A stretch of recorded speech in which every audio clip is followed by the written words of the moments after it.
The orange citation fluttered against the front door, pinned by a strip of blue painter's tape. It was the only spot of color in a world that was rapidly turning the color of iron. Marcus stood on the porch, his breath pluming in the biting air.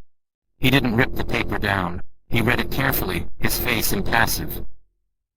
Violation of HOA covenants, Article 4, Section B. Unauthorized temporary structure. Visual nuisance. Immediate removal required. He looked past the paper to the structure in question. It was an ugly thing. A segmented tube made of heavy-duty black rubberized canvas, reinforced with flexible PVC ribbing. It snaked 30 feet across the backyard, connecting the rear sliding door of his small ranch house to the side door of the detached garage.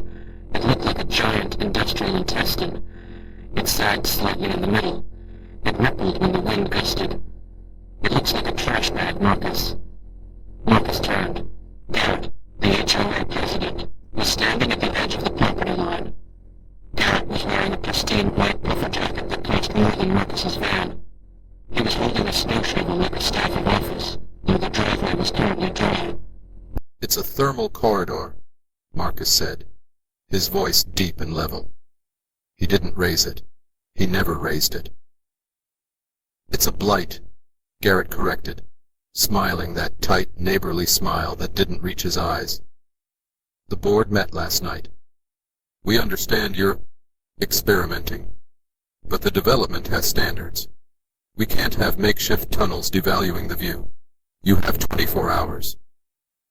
Marcus looked at the sky. It wasn't gray. It was a bruised, heavy purple, hanging low over the manicured roofs of the subdivision. The air tasted metallic, like ozone and old pennies. "The forecast changed," Marcus said. "A few inches," Garrett scoffed, waving a hand at the sky. "Nothing the plows can't handle.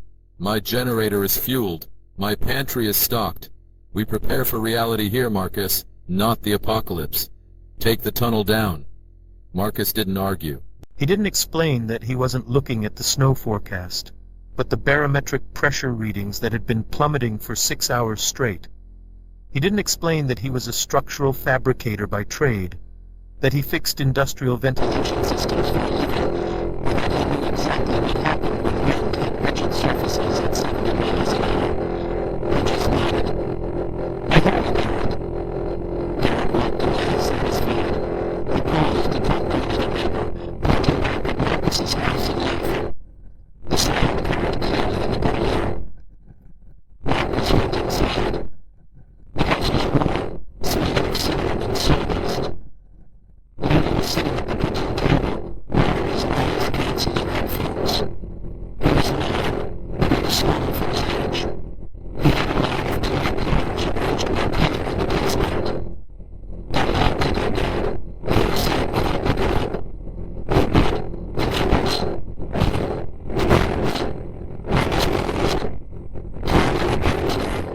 He was sitting behind the door. "The ones in the walls," Leo said, rubbing his thumb against the side of a red truck. "They're scratching, wanting to get out." Marcus walked to the wall and placed his hand against the drywall. He closed his eyes. He couldn't hear scratching, but he could feel a vibration, a low, thrumming resonance. The house was vibrating. The wind wasn't even blowing hard yet, but the pressure differential was already pulling at the framing. "That's just the house settling, Leo." "No," Leo said firmly. "It's the sky. The sky is too heavy." Marcus looked at the barometer on the wall. The needle was tapping against the stopper at the bottom of the dial. He went to the back door and looked at the blackboard.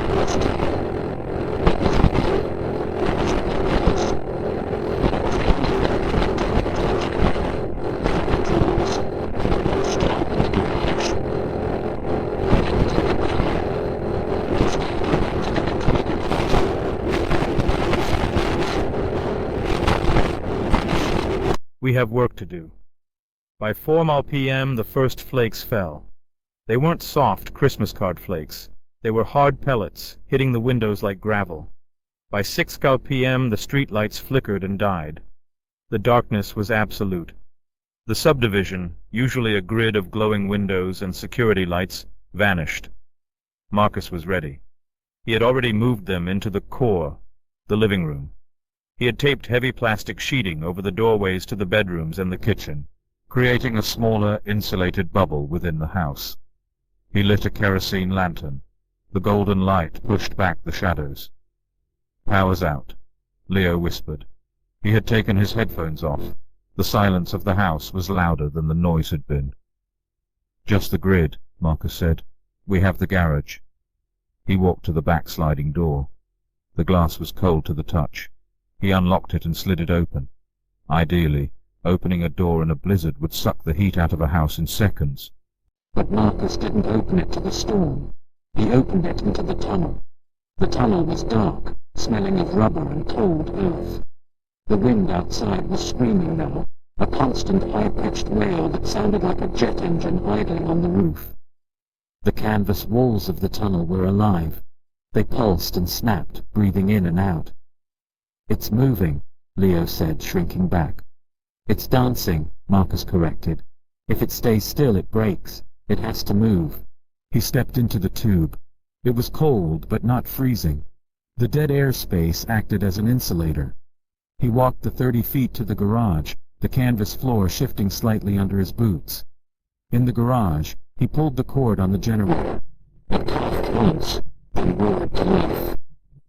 Marcus didn't plug it into the house's main panel. He plugged in it with a dirty extension cord that ran back through the tunnel, along with a flexible drive that hose led right to the back of a diesel spacesuit. He walked back to the house, unspooling the warmth. Within an hour, the living room was 65 degrees. They had a singular lamp, a hot plate for soup, and the comforting hum of the heater pushing warm air through the vent. Outside, the world was ending. The wind speed hit 60 miles per hour at 9 p.m. The house groaned. Every timber, every joist complained. Marcus sat in the armchair reading a manual. He wasn't relaxed. His body was coiled tight, but he forced his breathing to remain slow.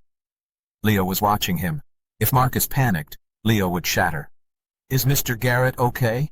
Leo asked. Marcus looked up. "Mr. Garrett has a very big house, Leo, and a very big generator. His house is tall," Leo said. "The wind likes tall things." Marcus didn't answer. He just turned the page. At midnight, the sound changed. It wasn't just the wind anymore. There was a tearing sound. A sharp, high-pitched shriek of metal twisting, followed by a dull, heavy boom that shook the floorboards. Marcus stood up instantly. "Stay here," he ordered. "Don't leave the plastic room." He went to the front window. He couldn't see anything. The snow was plastered against the glass in a solid white sheet. He went to the back door and entered the tunnel. The noise inside was deafening. The canvas was being hammered by the wind, snapping back and forth with the violence of a whip crack. The PVC ribs were bending, distorting into ovals, but they sprang back every time.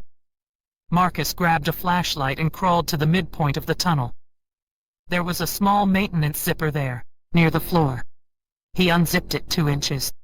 A blast of ice crystals hit his face like birdshot. He squinted into the chaos. He shone the light toward Garrett's house. The beam cut through the swirling white. At first, he couldn't make sense of what he was seeing. It looked like the house was melting. Then he realized the roof was gone. The wind had gotten under the eaves of the high-pitched architectural roofline. The pressure differential had lifted the entire structure of the frame, peeling it back like the lid of a sardine can. With the roof gone, the walls had no lateral support. The second floor had collapsed into the first. It was a ruin. $1 million of real estate, destroyed in seconds because it fought the wind instead of bending to it. Then he saw the light, a tiny frantic flickering near the wreckage of Garrett's back patio.